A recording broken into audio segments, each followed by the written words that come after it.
Hello po, ako po si John Lex Among.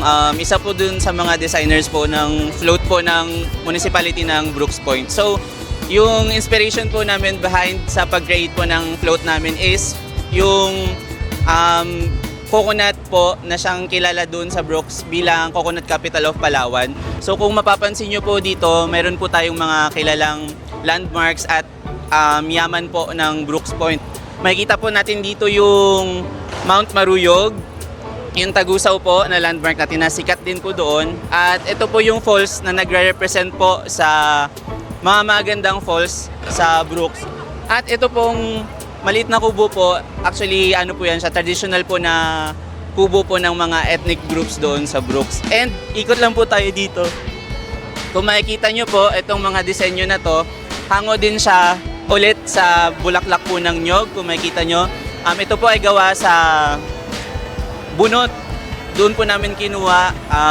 Maingat po namin na hinati-hati ito para magforma po ng mga bulaklak. At kung mapapansin nyo po, itong nasa pagitan na to, gawa po siya sa bulaklak po actually ng nyog. Punta naman po tayo dito. Kung makikita nyo po, yung pattern po ng aming float ay inspired po sa mga Jama Mapun weavers natin sa Brooks and also sa iba't ibang pong ethnic groups sa Brooks. Kung makikita nyo rin po, in-incorporate din namin yung tingkop. Siyempre, doon po yan gawa sa Brooks. Totoo po talaga siya. And then ito po, yung mga bangka ng nyog or coconut spade po kung di ako nagkakamali. In-incorporate namin siya to symbolize po the strength and resilience po at kasipagan na rin ng ating mga magsasaka at yung pangunahin nilang alagang hayop ang kalabaw po. So para po siyang sungay na nakapalibot po dito sa kabuuan po ng float. Dito naman po, ang design natin dito ay gawa po sa likod po ng bao ng niyog. Yan, pinakinis lang po namin.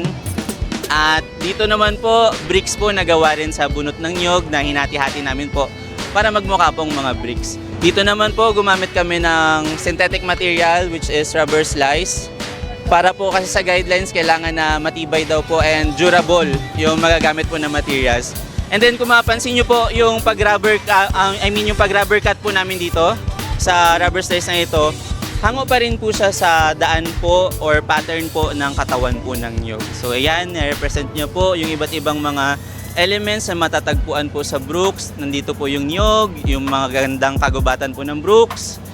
And syempre yung mga products po na gawa sa coconut din. And also, yung mga yamang dagat po na makikita rin po sa Brooks. Andito po, gumamit din po kami ng anahaw para lang po mag-balance yung local material na ginamit natin. At ganoon din po, kung ano po yun dito sa kabila, inulit lang po namin. Bale, yun po yung kabuuan ng design po ng aming float ngayong taon at sana po nagustuhan po ninyo at tuloy po kayo sa Brooks. Salamat po. Angat kahit saan, mayapat kay ganda. Beautiful Brooks Point, beautiful Brooks Point, beautiful Brooks Point. Iba ka talaga.